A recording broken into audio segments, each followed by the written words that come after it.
Bueno, hemos sido tan bien servidos hoy a través de la música y también en el ministerio de la palabra. Y es mi privilegio continuar liderándonos en el servicio de la palabra del Señor. Y los hombres que están predicando hoy son mis mentores y soy humillado por poder compartir la oportunidad con ellos de predicar la palabra y estar con ustedes en esta tarde. Debajo del tema de hoy, de no tener vergüenza, el tema que se me ha asignado hoy es el poder. Y quiero que consideremos el tema de la ascensión de Cristo justamente al final del libro de Lucas. Así que si tienes una Biblia, por favor, ve al capítulo 24 de Lucas, la ascensión de Cristo, capítulo 24, versículos 50 al 53.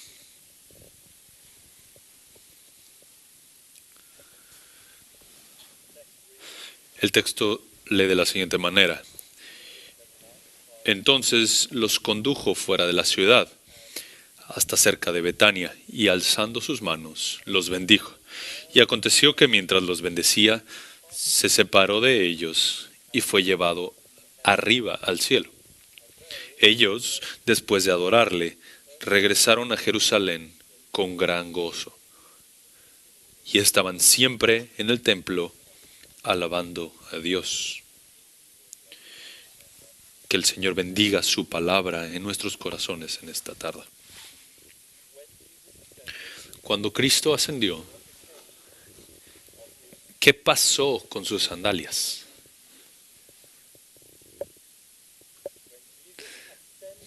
Cuando Cristo ascendió, ¿qué pasó con sus sandalias? Esa fue una pregunta que se hizo por un profesor de Cambridge a un estudiante que estaba aplicando a la universidad, y interesantemente no estaba aplicando para teología, sino para geografía. Y el hombre estaba perplejo de que se le hubiera preguntado esto, y él había notado que era un creyente. Entonces se preguntó por unos minutos en la mente qué fue de las sandalias de Cristo, y lo que le contestó fue: lo que pasó con las sandalias de Cristo no sé, pero sé que ni tú ni yo somos dignos de desatarlas. Y es interesante pensar en esta pregunta, pero hay más preguntas a las cuales podemos acercarnos cuando tiene que ver con la ascensión. Por ejemplo, ¿qué pasó con los fariseos? Aquellos que estaban atacando tan de cerca el ministerio de Cristo, ¿qué pasó con ellos? Y cuando escucharon el reporte de la resurrección, y ahora han escuchado el reporte de la ascensión física al cielo, ¿qué pasó? ¿Cambiaron sus mentes? ¿Qué pasó con los romanos después de la ascensión? Muchos de ellos estuvieron ahí viendo a este hombre siendo crucificado. Incluso probablemente vieron su cuerpo resucitado y ahora lo ven ascender a la gloria. Alguno de ellos cambió su mente acerca de este camino. Se unieron a sus discípulos, tal vez. ¿Qué pasó con los discípulos cuando Cristo ascendió?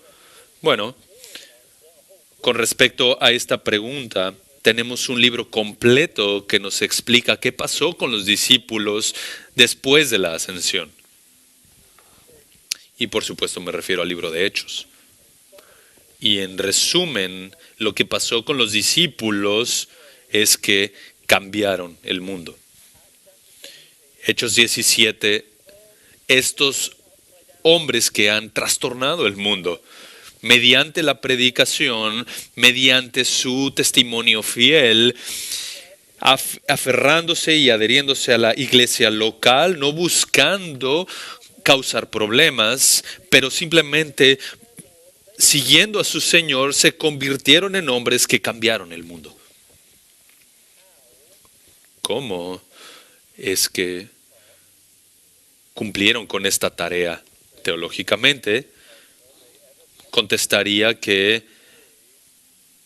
lo hicieron contemplando continuamente la gloria de Cristo, porque conforme lees el libro de Hechos, observas que Cristo no está lejos, Él está presente en la predicación, y los discípulos empiezan a verse muy parecidos a Jesús en su ministerio.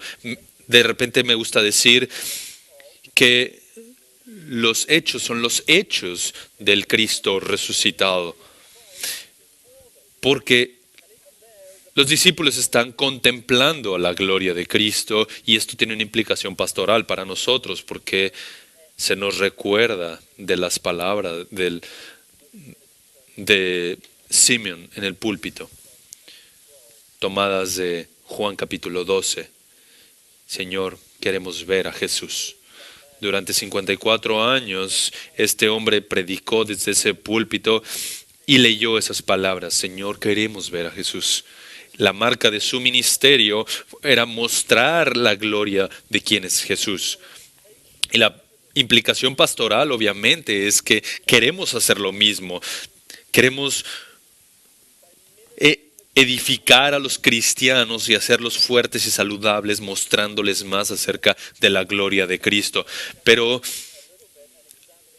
examinemos un momento qué significa eso de proclamar la gloria de Cristo. Ciertamente nuestra tarea es predicar su vida sin pecado. Ciertamente nuestra tarea es proclamar su muerte redentora. También nuestra tarea es predicar la gloria de su resurrección. Pero también nuestra tarea es proclamar la gloria del Cristo que ha ascendido. Y conforme avanzas en la narrativa de Hechos, observas estos discursos, estas predicaciones, y cada capítulo nos muestra, cada predicación nos enseña es que gran parte de su cristología era que la exaltación de Cristo jugaba un lugar predominante. Y conforme se menciona la ascensión de Cristo, se habla de que los creyentes tienen a la luz de esto claridad acerca de cómo deben de vivir. Así que esto nos muestra mucho acerca de la cristología de la iglesia temprana. De hecho, conforme avanzas en el Nuevo Testamento, Pablo le escribe a Timoteo, y lo que probablemente era un credo antiguo. Y este credo antiguo nos habla acerca de la manifestación de Cristo, la proclamación de Cristo, la vindicación de Cristo, el hecho de creer en Cristo y la exaltación de Jesús. Esta era una doctrina predominante en la cristología de la iglesia primitiva, y ahora parece que se ha perdido. Demasiado a menudo parece que dejamos la doctrina de la ascensión por regresar a la doctrina de la resurrección. Y muchas veces predicamos como si la ascensión y la resurrección fueran doctrinas sinónimas, y las ponemos juntas, y cuando lo hacemos le quitamos de la gloria. Por tanto, la necesidad de hoy, conforme ya escuchamos esta mañana, es edificar, educar a los creyentes. Y madurar a los creyentes para que no huyan cuando venga la persecución, sino que se aferren a Cristo, cuales sean las consecuencias. Y esa es la responsabilidad que tenemos como ministros del Evangelio, es predicar una cristología robusta. Hablar acerca de su vida perfecta, su vida que redime, pero también acerca de su ascensión. Ahora, el texto bíblico nos enseña 2 veces este evento, al final de Lucas y al inicio del libro de Hechos. Lucas lo repite en 2 ocasiones para dejarlo impreso en nuestros corazones. Y mi deseo es que veamos hoy estos 4 versículos al final del Evangelio de Lucas y mediante ello veamos al menos 7 observaciones que nos equipan en consecuencia a la ascensión de Cristo. Y por supuesto que esto requiere algo de sabiduría. Un miércoles en la tarde traer un sermón de 7 puntos, demasiado información. Y a varios de ellos, de ustedes les está pegando ya el jet lag. Pero si continúo, creo que podremos avanzar. El primer ánimo es que la ascensión proclama el regreso de Cristo. La ascensión proclama el regreso de Cristo. Y leemos que los condujo fuera de la ciudad hasta cerca de Betania. Y nos preguntamos por qué es que Jesús escogió el lugar al este del Monte de los Olivos. ¿Por qué Jesús no ascendió desde Jerusalén, sino que por qué los dirigió hasta Betania? Y probablemente recuerdas que uno de los motivos que Lucas está presentando en su evangelio es que hay muchos caminos, hay muchos viajes en el evangelio de Lucas. Hablamos también al inicio de Elizabeth viajando. También en el evangelio de Lucas se nos habla, la mitad de la narrativa habla de los trayectos de Jesús hacia Jerusalén, mucho más de cualquiera de los otros evangelios. También vemos en el evangelio de Lucas que vemos el camino, el viaje del hijo pródigo saliendo y regresando. Es únicamente en el evangelio de Lucas que encontramos la parábola del buen samaritano, en donde hay un viaje también. También encontramos acerca del viaje de los discípulos a Emaús. Y conforme vamos avanzando, nos encontramos también en Hechos con más viajes. Hay más viajes como el del eunuco, el camino de Pablo también a Damasco. Y al final nos habla también Lucas acerca del viaje de Pablo a Roma. Entonces, no es accidental que veamos todos estos viajes, sino que nos muestra parte del motivo de Lucas. Y conforme estudiamos estos viajes, vemos que ellos nos enseñan manifestaciones sorprendentes de la gracia del Señor. Ahora vamos al camino de Emaús. Lo último que estos discípulos se esperaban era encontrarse con el Jesús resucitado. Pero ellos venían de adorar y ahora son confrontados con la verdad de Isaías. Esto es en el caso del eunuco etíope. Entonces, así es como Lucas parece estar utilizando los viajes, que son formas en las cuales Dios manifiesta su gracia. Y lo vemos en este último versículo, un último viaje a Betania. Y por supuesto, la clave es entender que esto es la mitad del camino. Esta manifestación sorprendente de la gracia de Dios no ha llegado todavía porque es la mitad del camino. Ese es justamente el punto de lo que se nos habla en Hechos capítulo 2. Cuando vemos el final del Evangelio de Lucas, nos está comunicando que el punto de esta serie de preguntas retóricas, que hay una pregunta acerca de por qué la tumba está vacía. Implicación, Él está vivo. Entonces lo ven en el camino a Emaús y ¿no era necesario que Jesús sufriera esto?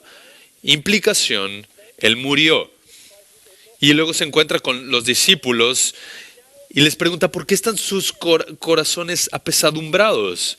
Implicación, no deben de temer porque aquí estoy yo resucitado. Y entonces la última pregunta en este viaje, Hechos capítulo 1. Los ángeles preguntan, ¿por qué están mirando al cielo? ¿Por qué están viendo hacia el cielo? El mismo Cristo que vieron ascender, Él va a regresar. La manifestación de la gracia de Dios aún está por revelarse por completo y está asegurada en el hecho de que Jesús va a regresar. Entonces, la doctrina de la ascensión garantiza la doctrina del regreso de Cristo. Nos da una esperanza impresionante. Nos ayuda a aferrarnos al hecho de que Jesús va a regresar por aquellos que Él ha salvado. La lógica de Lucas no es difícil de seguir. Él ascendió físicamente, regresará físicamente. La dificultad de entender esto y de verlo con claridad viene por la cuán inmediata es nuestra sociedad. Porque nosotros vivimos en el ahora. No tenemos un entendimiento de a dónde vamos ni de dónde venimos. La inmediatez de nuestra época nos roba esta herencia preciosa de que estamos descansando en el pronto regreso de Cristo. No fue hace mucho que todos los niños aquí en América tenían que memorizar la afirmación de Gettysburg para recordarles de dónde vienen y quiénes son. De la misma manera, una de las marcas definitivas de la predicación en la iglesia siempre ha sido la esperanza bendita que tenemos predicándola semana con semana, domingo con domingo, recordándole a la gente que Cristo va a regresar. Y la inmediatez de nuestra época quiere arrebatarnos esa confianza. Buscas animar a tu gente cada domingo a través de los cantos, a través de la lectura, a través de la predicación. Recordarles la completa certeza que tenemos acerca del regreso de Cristo. No siempre va a ser como estamos ahora. El pecado que ves alrededor pronto se va a acabar. Hermanos, venimos este domingo, pero pronto estaremos delante del Cristo resucitado y seremos como Él, porque le veremos tal y como Él es en ese momento. Y en ese momento todo el pecado se irá. ¿Les animas con esta esperanza? La ascensión proclamada proclama el regreso de Cristo. Número 2, la ascensión enseña que todo va conforme al plan. Todo va conforme al plan. Y leemos que Jesús los llevó hasta Betania. Alzando sus manos, los bendijo. Es importante entender por qué Jesús bendice a sus discípulos. Él no lo está haciendo sin precedente, sino que Jesús está poniéndose en los zapatos de un patrón del Antiguo Testamento, en donde el líder bendecía a aquellos en el momento de su partida. Abraham, Isaac, Jacob, Moisés. El líder bendice a aquellos que vienen después de él en el momento de su partida. Jesús toma ese mismo patrón y el punto de esa bendición en el Antiguo Testamento era comunicar la certeza de que la bondad de Dios estaría sobre sus vidas. Tu líder ahora se va, pero Dios estará contigo de la misma manera que ha estado conmigo y por eso está esta bendición sobre ti. Y muchos han sugerido que probablemente que Jesús levanta las manos de una forma bastante sacerdotal. Probablemente el contenido de su bendición es aquella de número 5, la bendición arónica. El Señor les bendiga y les guarde. Que el Señor haga resplandecer su rostro sobre ustedes. Que el Señor les dé gracia. Que el Señor les dé paz. Y esto no hubiera sido un momento difícil para sus apóstoles, porque estaban recibiendo esta bendición de parte de Jesús. ¿Por qué? Porque todas estas bendiciones eran irrevocables y ciertas. Ellos no estarían preguntándose qué va a pasar, sino que Jesús les está bendiciendo y les dice, el Señor va a estar con ustedes. Los discípulos hubieran estado llenos de consuelo en ese momento, porque pueden tomar esas palabras, abrazarlas con el corazón y no pensar y no dudar.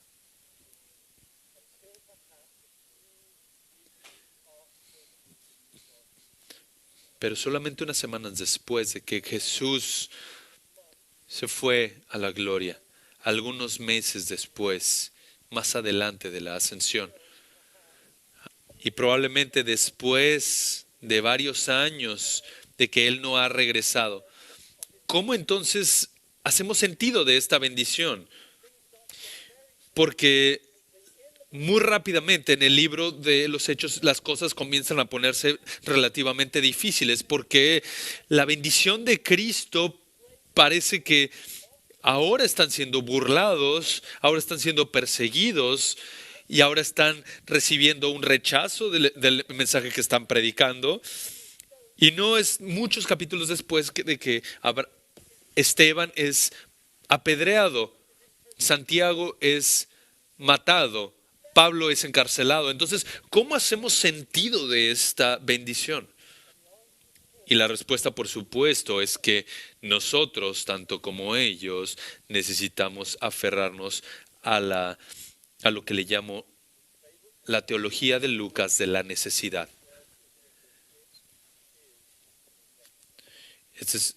Son tres palabras en español. Esto es necesario. La encontramos varias veces, tanto en Lucas como en Hechos. Míralo varias veces y lee completo Lucas y Hechos y ve cuántas veces se repite, esto es necesario, esto es necesario. Y nos está comunicando que sin duda alguna todo va conforme al plan, todo va conforme a lo planeado. Y puedes ver la bondad del Señor en medio de todo esto porque todo va conforme al plan. Algunas veces, conforme predico textos de narrativa, lo que hago es que miro esas narrativas a lo largo de la historia, porque encuentro valor en esas pinturas de un texto particular de la Biblia, porque muchas veces subraya o nos enseña cuál era la interpretación común de ese texto. Es decir, mediante esta pintura tienes una ventana para la interpretación de la iglesia en aquel tiempo acerca de este texto en particular. Entonces, si ves una pintura de la ascensión a lo largo de la historia de la iglesia, normalmente tiene los pies de Cristo conforme ves los pies de Cristo ascendiendo, también en el piso ves no solo algunos discípulos, sino cientos de ellos. Así que a lo largo de la historia de la iglesia, así es como se observa a la iglesia a los pies de Cristo, porque es que la correcta interpretación de este texto es que la bendición está proviniendo de Cristo hacia sus discípulos, pero también hacia todos los creyentes. Esto es, el punto de la ascensión es que la bendición no solamente viene a los que están físicamente presentes ahí con Él, sino va mucho más allá de ellos. Y esto está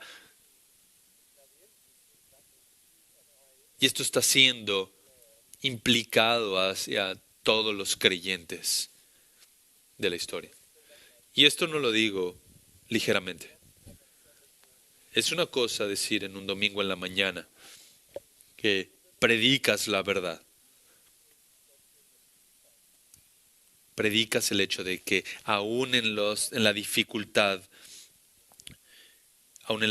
Dios va a estar contigo. Y eso es distinto predicarlo ahora a un auditorio lleno de pastores. ¿Por qué? Porque las cargas del pastorado son únicas. Miles de hombres representan a miles de iglesias y traen cargas singulares a la mesa. Cargas que conoces por la experiencia, cargas que te pesan domingo con domingo, cargas que son reales, que no puedes contener y que no puedes traer a la iglesia, sino que las llevas a casa contigo y ves el efecto de esas cargas tanto a tus hijos como a tu esposa. Y muchas de esas cargas no pueden ser compartidas. Te pertenecen a ti como pastor y te pertenecen a ti como anciano y no pueden ser compartidas muchas veces. Y muchas veces solamente las conoces tú y solamente tú.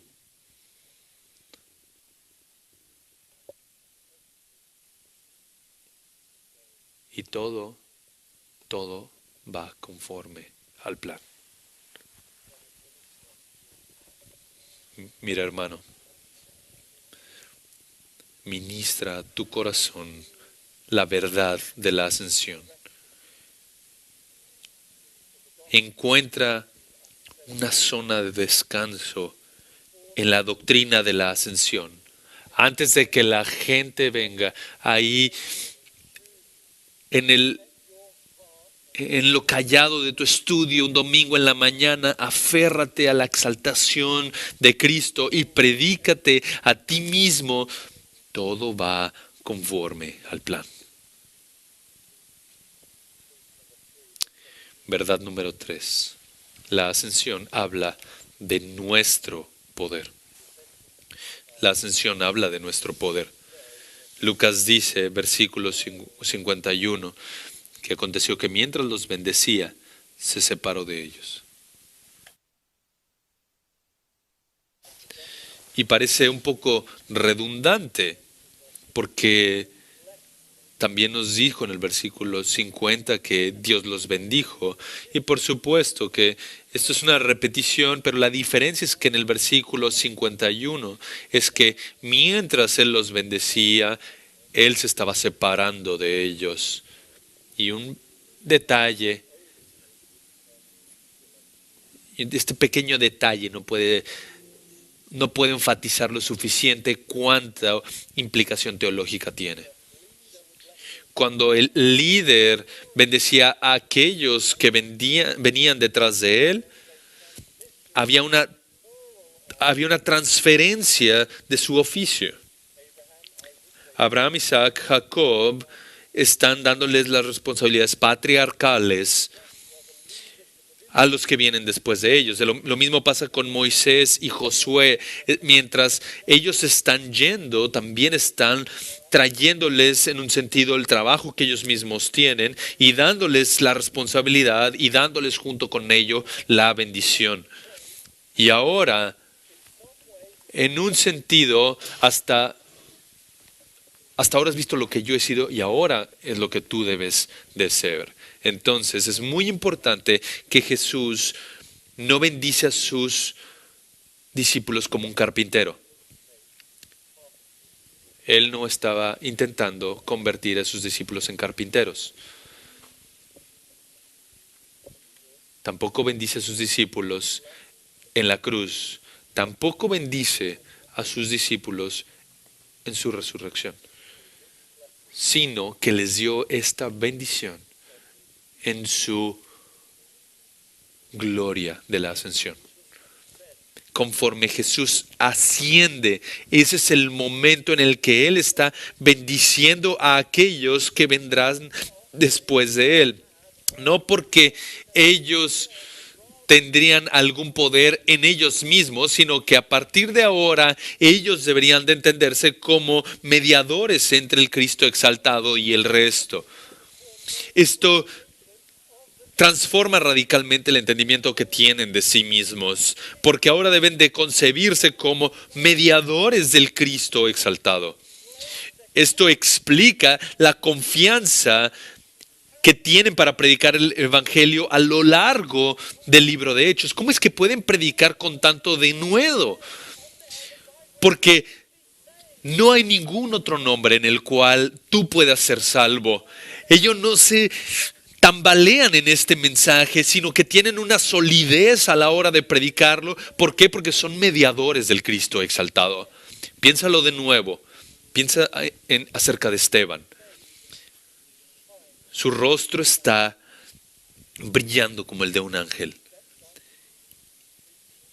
Y se para ahí y predica el sermón más largo en el libro de Hechos. Y está siendo apedreado. ¿Por qué? ¿Porque fue muy largo? No, sino porque los convenció de su pecado. Entonces comienzan a apedrearlo. Y entonces toman más rocas y las lanzan. Y toman más rocas y toman más rocas y las siguen lanzando hasta que su corazón deja de latir. El primer mártir cristiano registrado. El punto es que Esteban no huye. Él no ni siquiera se amarga. Su fe es inamovible. Primero, dice dos cosas. Padre, recibe mi espíritu. Y segundo, perdónalos porque no saben lo que hacen. Y en toda la Biblia, Esteban es el que tiene la muerte más parecida a la de Cristo. Pero en esta pequeña narrativa, y cuando la leo, soy tan retado. Porque cómo es que este hombre tiene una fe tan sólida en el momento de el momento en el que lo están martirizando. ¿Cómo es que lo hace? Porque mira al Cristo exaltado. Piensa en Pablo, celoso en la persecución de los cristianos y estando atento a cómo están matando a Esteban. Pero Jesús se encuentra con él, lo transforma por completo y está siendo después torturado y perseguido. Y es el mismo que era antes, pero no, porque conoció al Cristo exaltado. Y ahora tenía su identidad aferrada a Cristo. ¿Por qué? Porque ahora era un mediador entre el Cristo resucitado, entre el Cristo exaltado. Y podía morir una muerte tan parecida a la de Cristo y decir con toda sinceridad, perdónalos, Padre, porque no saben lo que hacen. Debes predicar al Cristo exaltado. Y la necesidad de esto únicamente viene incrementando con el avance del secularismo. Conforme la sociedad se vuelve más secular, hay más avance de este movimiento y ahora tenemos que lidiar con esto. El secularismo, la secularización de la sociedad que rechaza todo aquello que es sobrenatural y que únicamente intentan explicar las cosas por medio de lo que se ve.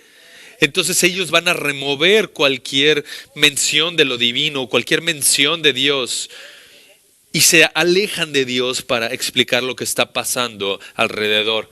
Así que la sociedad está poniendo este camino entre la realidad y todo lo que Dios es. ¿Cómo vamos a confrontar esto? Porque ahora Dios ni siquiera se menciona en la esfera pública. ¿Cómo es que le haremos frente a esto? Ahora estamos enfrentándonos a esta situación y preguntándonos, Oye, ahora no estamos pensando en las realidades divinas, pues por supuesto que menos estamos preguntándonos quiénes somos realmente. Y nos hacemos preguntas que nunca nos habíamos hecho antes, como ¿qué significa ser una persona? Son preguntas que nunca se habían hecho hace 50 años, hace 100 años. ¿Por qué? Porque toda la mención de Dios se ha desconectado de la definición de la realidad. Y por eso ni siquiera pueden definir qué significa ser humano. Y los argumentos ideológicos que se están haciendo, las definiciones ideológicas están sometiéndose y ahora ya no están basadas en una relación mutua ni en una relación con Dios, sino únicamente están basadas en la preferencia propia. Ellos dicen, ahora, para ser humano, es que me comporto conforme a mis preferencias sexuales. Y estas son todas las definiciones que están trayendo. Y estas afirmaciones vienen a tu iglesia. Están viniendo a tu iglesia, ya están ahí. Están viniendo a la puerta de tu iglesia. Están viniendo a la puerta de los miembros de tu iglesia. Así que ahora más que nunca la responsabilidad del pastor es enseñar una antropología bíblica, enseñar al creyente, aquel que ha puesto su fe en Cristo, que tú eres definido por aquel que ha sido exaltado.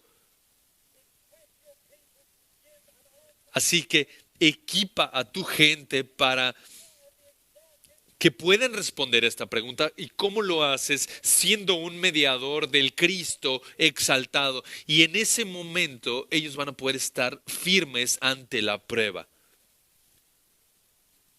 Porque la ascensión habla de nuestro poder. Número 4.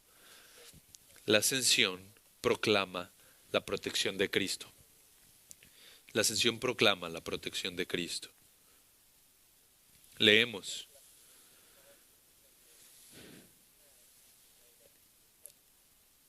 Y se separó de ellos y fue llevado arriba al cielo, versículo 51. Aquí parece que el detalle es incidental, pero si consideramos las alternativas, podemos pensar, ¿por qué Jesús no se quedó en la tierra? ¿Por qué no se quedó enseñándonos e instruyéndonos? ¿Por qué no está aquí ahora? Y es, y es muy fácil irnos por el camino de que pensamos que estaríamos mejor si Jesús estuviera aquí. Mis sermones serían mucho mejores si Jesús estuviera en mi estudio bíblico. No, no lo serían. Sería un mejor cristiano si Jesús estuviera junto a mí, pero no, nada puede estar más lejos de la verdad. Porque debido a que Jesús ascendió a la gloria, Él comenzó su ministerio más pastoral, y esto es interceder por ti y por mí. De manera que, que cuando Jesús ascendió, su intercesión comenzó. Y esta es una verdad tan necesaria que estés predicando a tu congregación. Es tan necesario que les informes de la intercesión de Cristo, de la constante intercesión de Cristo por el creyente. Hermanos y hermanas, este domingo considera la verdad de que Cristo está intercediendo por ti delante de tu Padre que es santo y justo. Él está cubriéndote. Enseña esas realidades. Pero la pregunta es si ministras esas mismas realidades a tu propio corazón. Mira, el pastorado puede ser una posición que está compuesta de muchas ironías trágicas. Hay muchas personas pidiendo tu tiempo. pero aún así puede ser una posición tan solitaria. Predicas la palabra tan seguido, pero si no eres cuidadoso, nunca te apropias de esas verdades en tu corazón. Lidereas constantemente a los hermanos en la oración, pero si no guardas tu calendario, no puedes tener comunión con tu Padre en el cielo. Hermanos, debes saber esta tarde que Jesús ora por los pastores. Jesús ora por los ancianos. Él conoce tus luchas y Él intercede por ti. ¿Cuál es la naturaleza de su intercesión? Hebreos capítulo 7 nos enseña que Él hace intercesión perpetua por nosotros. Puedes seguir la lógica del texto y seguir y ver que Jesús te va a llevar hasta el final de la línea. Te va a llevar hasta la meta. ¿Por qué? Porque ese es el propósito de su intercesión. Él está preocupado de que tú estés con Él hasta el final. De manera que sus oraciones son en esencia: Padre, oro por mi hermano para que tú lo sostengas y de que tú ministres tus verdades a su corazón. Sostén a mi hermano en este escenario de consejería para que la verdad que él está ministrando a esta gente también sean verdades que él atesore. Padre, lleva a este hermano hasta el final, hasta la meta. Jesús ora por los pastores. Él se preocupa por ti. Entonces, aférrate a la verdad de la ascensión. Encuentra en esa doctrina el amor pastoral de Cristo por ti. Número 5. La ascensión anticipa nuestra exaltación.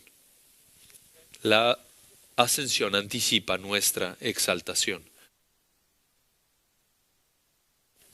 Versículo 52 leemos: ellos, después de adorarle. Entonces la narrativa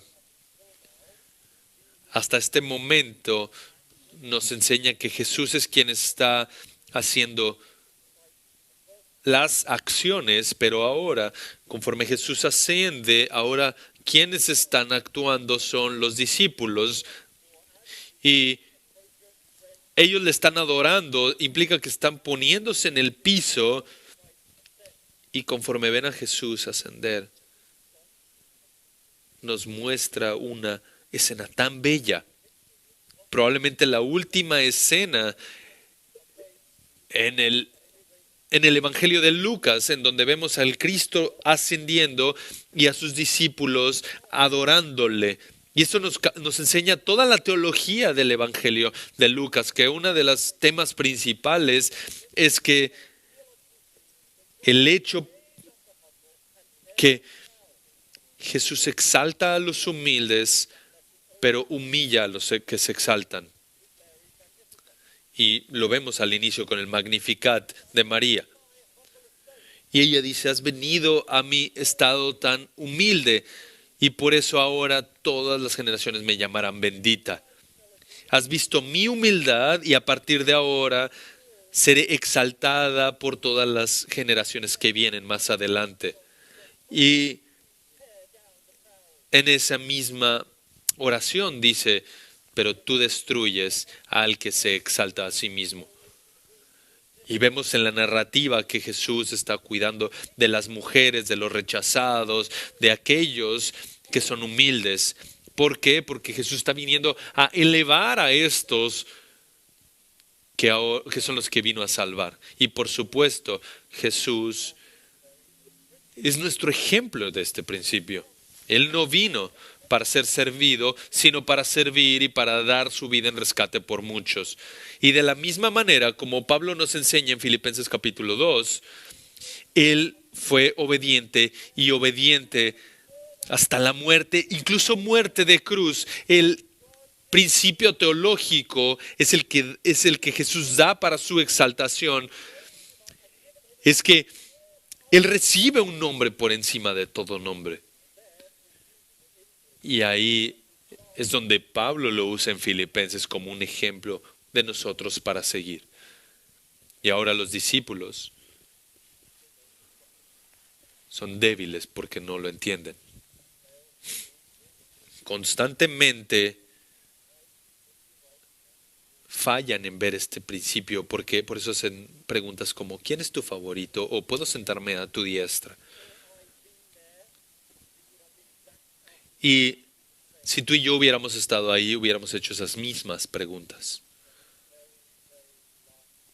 Y al momento final,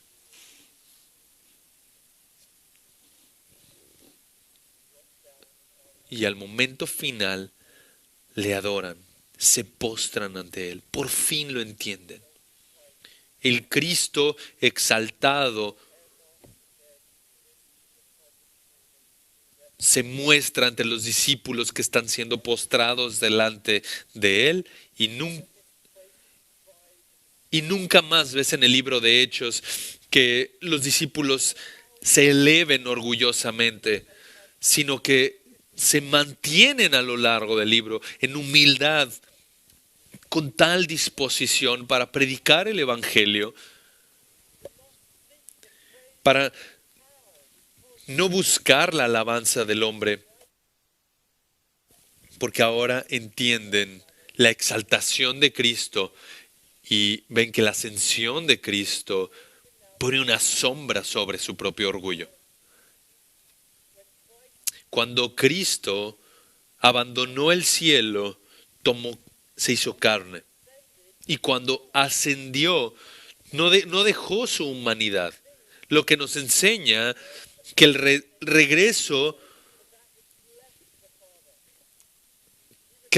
de Cristo hacia la diestra del Padre es distinto al cual Él dejó, y es que ahora regresó a la diestra del Padre como un hombre. Y esto nos es una señal clara de que tú también serás exaltado en el momento correcto, en el momento propio. Y debido a que ellos, los discípulos, entienden la exaltación de Cristo, por eso es que no tienen el deseo de recibir alabanza del hombre para exaltarse a sí mismos.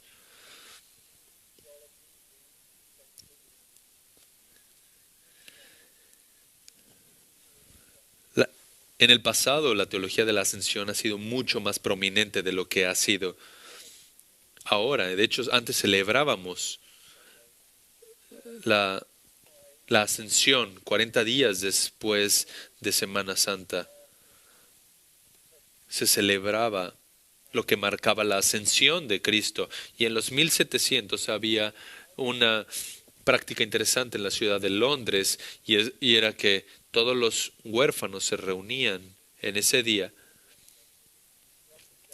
y todos los huérfanos se reunían y eran cuidados, alimentados, protegidos, y ahora les daban ropas nuevas y los llevaban hasta la catedral en Londres. Y cuando llegaban a la catedral, y todos estos huérfanos conformaban un coro y cantaban.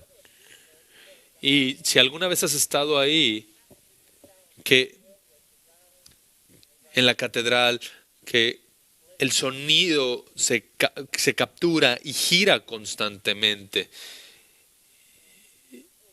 Y, y lo que se observa es que estos huérfanos están cantando, y sus voces en esta catedral parece que sus voces están ascendiendo al Señor Jesús. Los más humildes de la sociedad están ascendiendo a estar con Cristo. Entonces comienzas a ver que tenemos la tarea más importante en el acto de la predicación, que no es de qué forma pones mayor autoridad en los imperativos, sino cómo es que más puedes exponer los indicativos. El pastor, el rol del pastor, con humildad, no es que enfatice más los imperativos, sino ministrar por la gracia de Dios la gloria de los indicativos.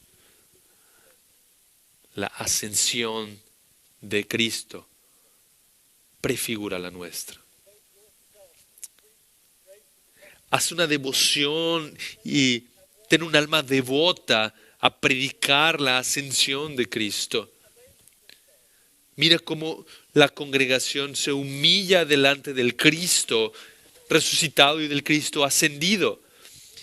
Tu gente no será apedreada y no será atacada por la sociedad en su mente porque tú les estás capacitando mediante la doctrina de la ascensión.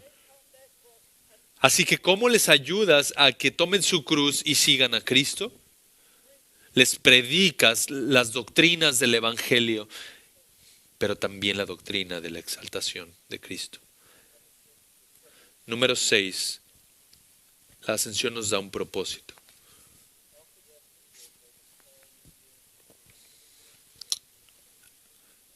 Nos da un propósito.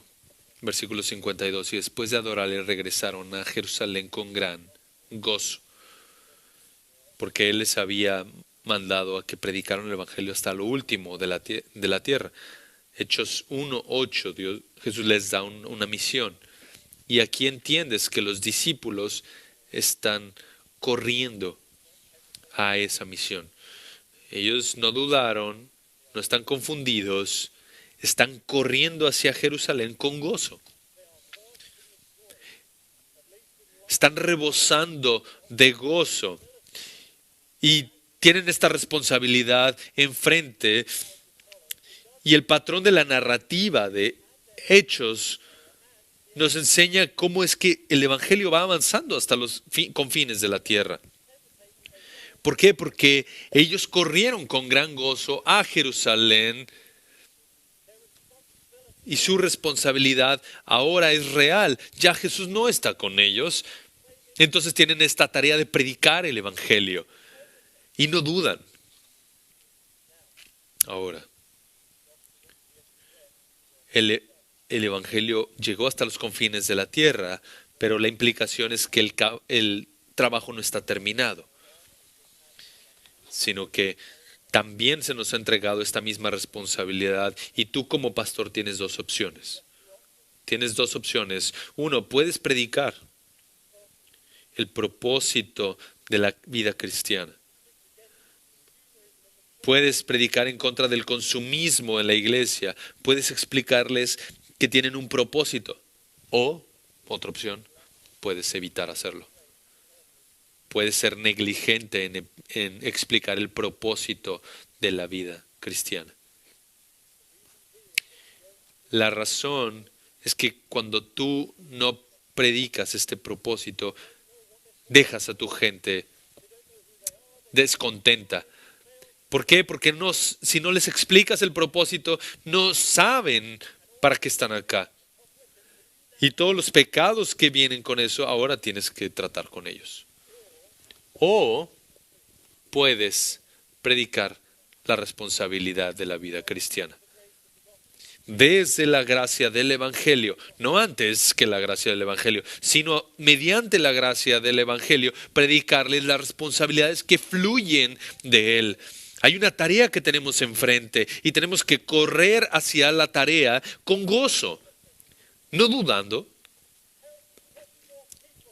Ayuda a tu gente que esté en el mapa de la historia de la redención y que predique el Evangelio, que avance en la proclamación del Evangelio y simplemente muéstrales cómo es que tienen comunión entre la iglesia. ¿Por qué? Porque esta es la forma en la que los discípulos mostraban y predicaban el Evangelio. No es una una ciencia compleja, sino es algo muy simple. Predica el Evangelio.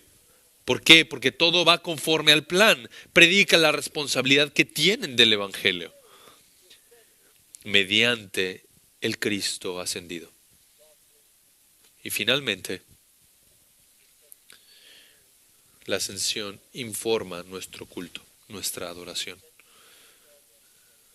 La ascensión informa nuestra adoración. Versículo 53. Y estaban siempre en el templo alabando a Dios.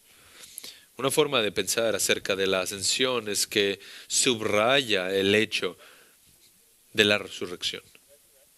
La resurrección subraya el hecho de la cruz, que Jesús resucitó y terminó en la cruz lo que Dios le había encomendado, y sabemos con certeza esto porque Él resucitó. De la misma manera, la ascensión valida la resurrección y nos da certeza de que Jesús resucitó. ¿Por qué? Porque Él ascendió al cielo. Agustín dijo acerca de la ascensión: si Cristo no ascendió, su pasión no fue para nada, su nacimiento no fue para nada, y su resurrección habría sido inútil. La ascensión le da sentido a todo lo que pasó antes. Y termina Lucas escribiendo, dándonos claridad. No hay nada más que decir. El Evangelio fue completado, fue escrito, no hay nada más que agregar, no hay nada más que decir. No necesitas agregar nada, no necesitas complementarlo, el Evangelio está completo. Y los discípulos entendieron esto. ¿Por qué? Porque la única respuesta correcta es responder en adoración.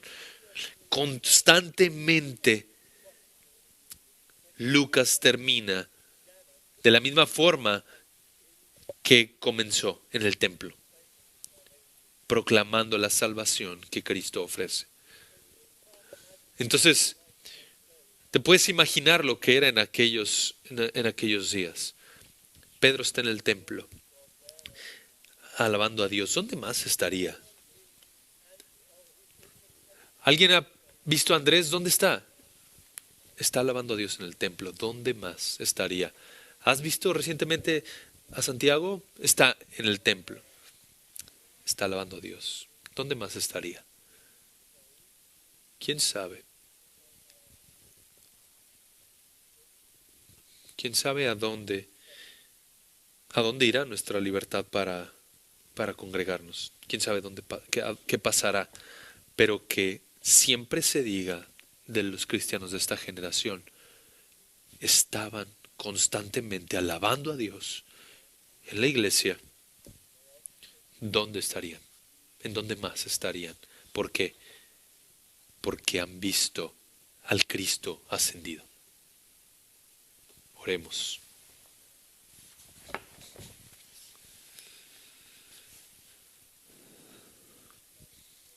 Padre nuestro,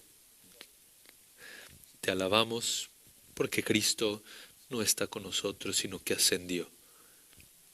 Te alabamos por su gloria exaltada. Vemos en su ascensión tantas verdades que provienen de ella. Y oramos que nos encuentres fieles en proclamar una cristología robusta. Que ministremos todo lo que Cristo es, su gloriosa resurrección y también su exaltación. Y por esto que la iglesia sea fortalecida. En el nombre de Cristo. Amén.